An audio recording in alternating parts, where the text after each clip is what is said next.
में चेंजेस आने शुरू हो जाते हैं और बच्चा फिर धीरे धीरे हाथ पैर से कमज़ोर होने लग जाता है और धीरे धीरे करके यदि उसको वो इंजेक्शन नहीं लगता तो उसकी डेथ भी हो जाती है। तो जैसा कि बच्चों के न्यूरो के डॉक्टर हमें बताते हैं और 2 केसेस में हमारा एक्सपीरियंस भी रहा है। पहले अयांश बदान के केस में गुरुग्राम का प्यारा बच्चा था जिसमें कैमिल फाउंडेशन सहायता के लिए आगे आया था और आप सभी मीडिया के साथियों का भी पूरा सहयोग उसमें मिला था और बहुत से सामाजिक कार्यकर्ताओं ने मिलकर इसमें फंड रेजिंग के लिए अपील की थी और फंड रेज भी किया था। उनको पहले 15 करोड़ के आसपास का वो इंजेक्शन था जो विदेश से मंगाना पड़ता है, यूएसए से। और उसके बाद कनव जांगड़ा की केस हमारे सामने आया था जिसकी कॉस्ट 15 करोड़ से बढ़कर 17 करोड़ रुपए हो गई थी। तो इसी विषय पे आज ये शिवांशी मिश्रा के लिए भी हमने आज अपील करने के लिए आप सभी गुरुग्राम वासियों को और मीडिया के माध्यम से हम आज अपील करते हैं कि हमें इस बिटिया शिवांशी मिश्रा को एक नया जीवन देने के लिए आगे आना है और अपने नेक कमाई में से जो भी संभव हो उसमें से थोड़ा थोड़ा हमें कंट्रीब्यूट करना है। तो जैसे कि पहला कोई केस आता है तो बड़ा मुश्किल लगता है, लेकिन जब हमें केस में सफलता मिल जाती है तो हमारा कहीं ना कहीं कॉन्फिडेंस बढ़ता है कि हम इस काम में आगे बढ़ सकते हैं।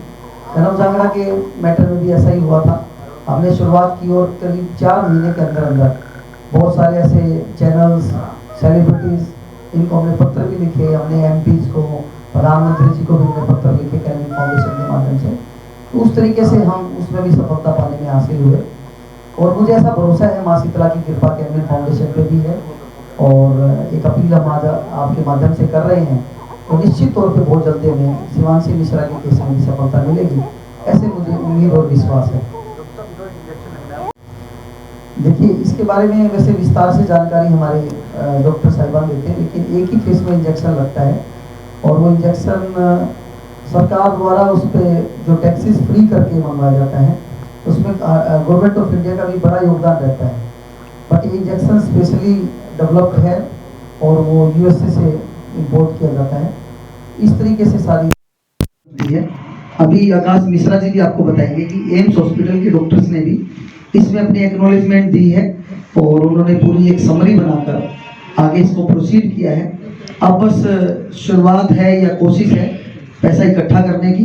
उसके अलावा जो भी सरकारी सहायता चाहिए, सरकार द्वारा सहायता चाहिए, उस पर पूरा कोरस्पॉन्डेंस हमारा बन गया है, उस पर पूरा पत्र व्यवहार चल रहा है और मुझे ऐसा लगता है कि थोड़ा सा ये अरेंजमेंट की तरफ हम बढ़ते हैं तो सरकार की तरफ से भी सहायता इसमें मिलेगी।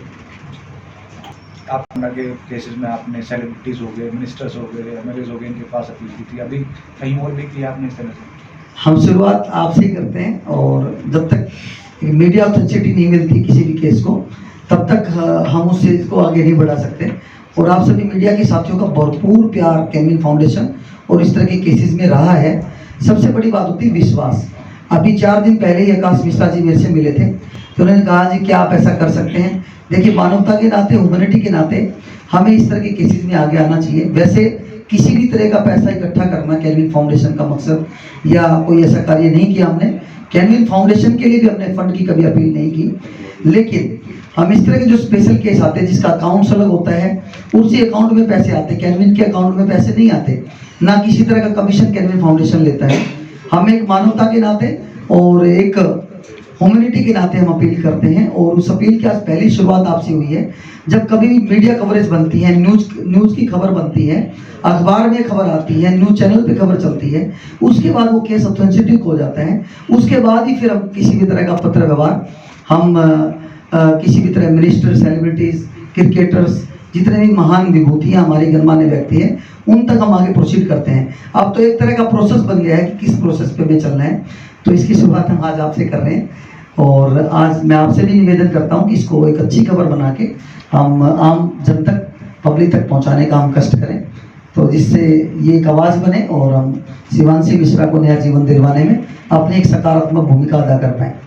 काम कर सकता है क्योंकि जो केसेस सामने आए उसको लेकर तो आप काम कर रहे हैं, मगर ऐसे आगे भी आ सकते हैं। तो सरकार के सामने क्या अपील कर सकते हो या मेडिकल लाइन में, क्योंकि मेडिकल से जुड़ा काफ़ी बड़ा हब आपका तैयार हो गया है, तो ऐसे में क्या कर सकते हैं आप? देखिए, मेरी हमेशा सरकार से ये निवेदन रहा है। देखिए, एक आम जन हम भारत के नागरिक हैं और कहीं ना कहीं मेडिकल हेल्प देना, शिक्षा और चिकित्सा देना सरकार का दायित्व भी बनता है। तो मैं तो भारत सरकार से निवेदन करूंगा कि ये जो इसकी जो कॉस्ट है, इसको कहीं ना कहीं कुछ भी करके आप इंटरवेन्यू करें और इस कॉस्ट को कम कराने का काम करें। और मैं एक अपील और भी करता हूँ कि इसको फ्री भी कर सकते हैं सरकार, क्योंकि हम आपके ही तो नागरिक हैं। तो मैं माननीय मोदी जी से, हमारे स्वास्थ्य विभाग से, हमारी सरकार से अनुरोध करता हूँ कि इस पे आप जरूर संज्ञान लीजिए कि इस तरह के बच्चे आगे बीमारी से ग्रसित ना हो, और यदि होते हैं तो इनका एक सफल इलाज हमारे भारत में ही हो पाए। तो मैं इसमें आपका बहुत अच्छा प्रश्न है मोदी जी, मैं निवेदन करता हूँ, और इस तरह का निवेदन मैंने पहले भी किया है कि हम कैसे चिकित्सा सुविधाओं को एक आम जन के लिए सुगम बना सकें और फ्री ऑफ कॉस्ट बना सकें। तो इसके लिए सरकार को हमारी संवेदनशीलता से काम करना चाहिए। सर, कई काम किया जाए और उस पत्र को आप सरकार तक, भारत सरकार तक भेज सकें। देखिए, ये एक बड़ा, मैं कोई ऐसा नेगेटिव वर्ड यूज नहीं करना चाहता, लेकिन कहीं ना कहीं एक मेडिकल फील्ड में रिसर्च ओरिएंटेशन जो होती है, उसकी कॉस्ट विदेशी कंपनियां बहुत ज़्यादा बढ़ा देती हैं।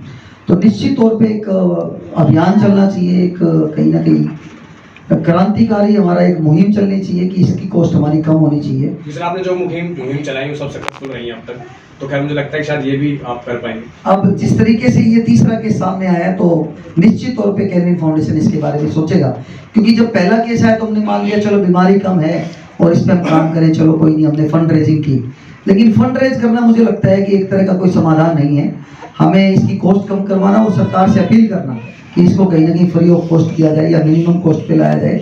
तो इसकी मुझे अपील करने का आपने सही कहा, इसकी हम शुरुआत करेंगे और इसी केस से हम इसकी शुरुआत करेंगे। ऐसी मैं अपनी टीम से विचार विमर्श करूंगा कि किस तरीके से हम इस कार्रवाई को आगे बढ़ा सकते हैं। आप सभी मीडिया के साथियों से भी मैं सलाह मशवरा करूंगा कि कैसे इस मुहिम को हमें आगे लेके आना चाहिए। इनके बच्चे हैं तो ये बताएंगे कि आपको किस तरीके से इनको पता लगा और कैसे इसके बारे में पता लगा। मेडिकल टर्मिनोलॉजी एक बहुत बड़ी चीज़ है और मैं बचता हूँ कि कोई भी चीज़ ऐसी ना बोली जाए जिसका मुझे अधूरा ज्ञान हो। लेकिन मुझे एक बात का जरूर पता है कि ये बीमारी है और ये कहीं ना कहीं जानलेवा बीमारी है यदि समय से हम इसका ट्रीट नहीं करते। तो मेरी विस्तार से इसकी न्यूरो के डॉक्टर जो डॉक्टर राकेश जैन जी हैं, उनको भी आज हमारी प्रेस कॉन्फ्रेंस में आना था और बहुत अच्छे तरीके से दोनों केसेस में डॉक्टर राकेश जैन जी का हमें सहयोग मिला है और बहुत ही मानवता के नाते और एक सच्चे डॉक्टर होने के नाते उन्होंने हमेशा 24/7 इस तरह के बच्चों की हेल्प की है। अभी भी डॉक्टर राकेश जैन जी इस मुहिम में हमारे साथ हैं और निश्चित तौर पे जो भी प्रयास होगा हमारे डॉक्टर्स की टीम द्वारा, कैनविन फाउंडेशन, कैनविन और धाम के डॉक्टर्स के द्वारा, हमारे CMD ma'am doctor Monika Sangwan ji भी मेरे साथ हैं। हम इस मुहिम में पूरे डॉक्टर्स की टीम तन मन धन से साथ हैं और जो भी हमारा योगदान होगा, चाहे वो आर्थिक तौर पे हो या भावनात्मक तौर पे हो, हमारा पूर्ण सहयोग इस केस में रहेगा। और मैं माँ शीतला से भी प्रार्थना करता हूँ कि इसमें हमें सफलता भी मिले और जल्दी भी मिले। तो बस इसी शुभकामनाओं के साथ मैं इस बच्ची को बहुत बहुत मंगल कामनाएं देता हूँ।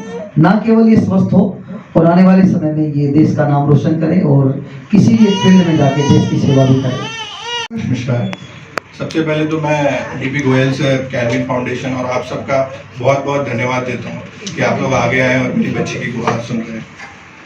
मेरी बच्ची अभी 17 महीने आज के, और आप सबका बहुत बहुत धन्यवाद देता हूँ कि आप लोग आगे आए और मेरी बच्ची की सहायता कर रहे हैं। मेरी बच्ची अभी 17 महीने की हो चुकी है और ये जो इंजेक्शन, ये जीन थेरेपी जिसकी हम बात कर रहे हैं, इसका नाम जॉल्जेस्मा है और ये जो ट्रीटमेंट है ये इसको 24 महीने से पहले लगनी है, तभी वो जो जीन मॉडिफिकेशन थेरेपी है वो बच्चे पे काम कर रही है। इस जीन मॉडिफिकेशन थेरेपी की जो कीमत है वो $2.1 बिलियन है। तो अगर एक्सचेंज रेट के हिसाब से अगर हम कैलकुलेट करें तो वो 17 करोड़ के आसपास आती है, जो कि किसी भी सामान्य परिवार के बस की बात नहीं है। इसलिए हम लोग कैनविन फाउंडेशन के पास मदद मांगने आए और यहाँ से हमने अपनी जो फंड रेजिंग की जो शुरुआत की है। और अभी मेरी बच्ची स्टैंडर्ड ऑफ केयर के माध्यम से ठीक ठाक चल रही है। अभी आप देख सकते हैं कि हमने बच्ची को लेग में ब्रेसेस पहनाए हैं, पाँव में। ये सब डिफॉर्मिटी वगैरह अवॉइड करने के लिए हम लोग करते हैं। और अभी की जो बीमारी है उसके हिसाब से जो निचला वाला पोर्शन है मेरी बच्ची का वो काम नहीं करता है। लेकिन जो ये बीमारी बॉडी के अंदर बढ़ती है उसके बाद उसके हाथ काम करना बंद कर देते हैं और खाना खाने में तकलीफ होती है और फिर सांस लेने में भी तकलीफ होती है और ये एक जानलेवा बीमारी है। इस जीन थेरेपी से जो चीज़ मेरी बच्ची की बॉडी में मिसिंग है वो जीन थेरेपी वो चीज़ उसके अंदर डाल सकती है, बट इसकी कॉस्ट इतनी ज़्यादा है कि हम लोग को आगे आके लोगों को community appeal, DP Goyal sir जैसे लोगों से हेल्प चाहिए होगी ताकि हम अपनी बच्चे का इलाज करा सकें। मिश्रा जी, कब आपको पता चला था, कितनी उम्र थी बच्चे की जब ये डिजीज पता चला? 11 महीने तक मेरी बच्ची एकदम हेल्दी और सीधा बैठती थी, लेकिन 11 महीने के बाद जब बीमारी उसके अंदर थोड़ी बढ़नी स्टार्ट हुई तो वो सीधे बैठने के अलावा नीचे थोड़ी झुक के बैठने लगी। तो हम लोग डॉक्टर के पास गए और उनसे डॉक्टर ने पूछते हैं कि माइलस्टोन्स क्या क्या हुए, जैसे क्या बच्ची क्रॉल कर पा रही है, क्या बच्ची सीधा बैठ पा रही है, चल पा रही है, खड़ा हो पा रही है। लेकिन उस समय जब डॉक्टर को हमने बताया कि ये सब चीज़ें नहीं हो पा रही हैं, तो डॉक्टर ने एक टेस्ट लेने के लिए बोला जिसको जेनेटिक टेस्ट बोलते हैं। उस जेनेटिक टेस्ट के माध्यम से ही हमें पता चला जो SNM1 प्रोटीन होता है जो कि मोटर न्यूरॉन्स चलाने के लिए रेस्पॉन्सिबल होता है, वो मेरी बच्ची में मिसिंग है। और वो अगर मिसिंग होता है तो धीरे धीरे क्या होता है, आपकी बॉडी के जो नर्व सेल्स हैं वो मरना स्टार्ट हो जाते हैं। तो तब हमें पता चला 12 महीने में, और तब से हम लोग कोशिश कर रहे हैं कि बच्ची को इंजेक्शन मिल जाए। तो हम लोग ढूंढते सर के पास आए, क्योंकि सर ने ऑलरेडी 2 केसेस सक्सेसफुल किए हैं और सर ने बोला है कि हमारी भी मदद करेंगे।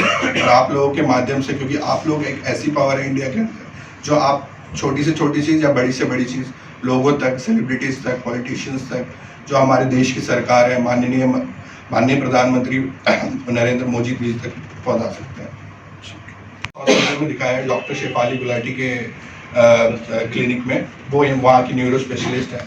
तो उन्होंने भी सबसे पहले बोला है कि 24 महीने से पहले आपको अगर ये दवा मिल जाती है तो बच्ची के लिए सबसे अच्छा होगा, उसकी जान बच सकती है और वो बाकी की चीज़ें भी धीरे धीरे फिजियोथेरेपी के माध्यम से पकड़ सकती है, जैसे खड़ा होना हुआ या क्रॉल करना हुआ, ये सब चीज़ें धीरे धीरे पकड़ सकती है।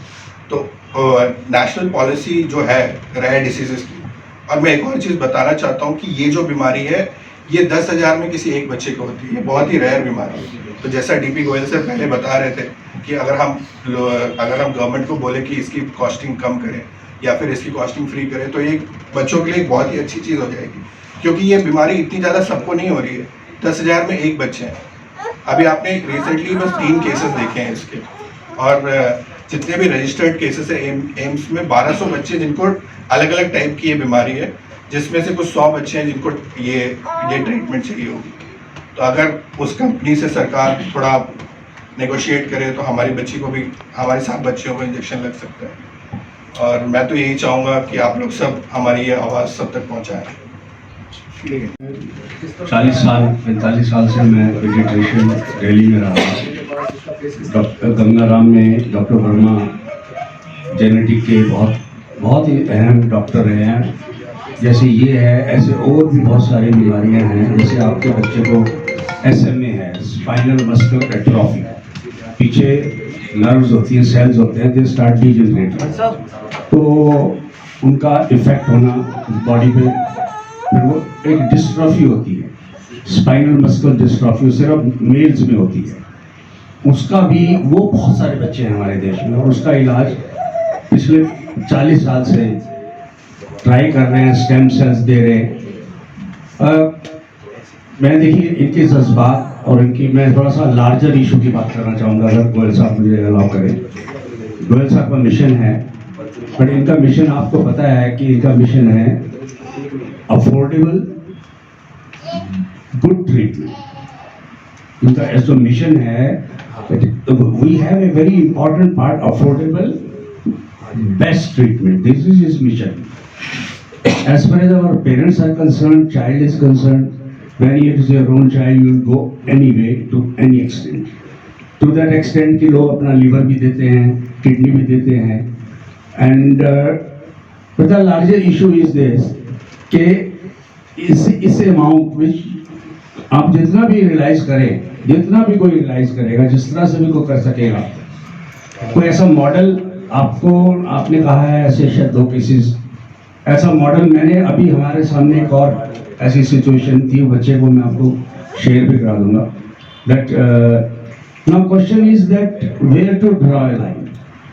आपको आपकी जर्नी जो है ना, ये एक जर्नी ऐसी है। सबसे पहले आप लोगों का और गोयल सर का, डॉक्टर साहब का और सभी देखने वाले और जितने भी हमारे शुभचिंतक हैं उनका धन्यवाद करता हूँ और आप लोगों से ये अपील करता हूँ कि इस बच्ची की जान बचाने में हमारी मदद कीजिए। जैसे गोयल सर आगे आकर के और इस लड़की के जीवन दान में हमारी सहायता कर रहे हैं वैसे ही आप भी कीजिए।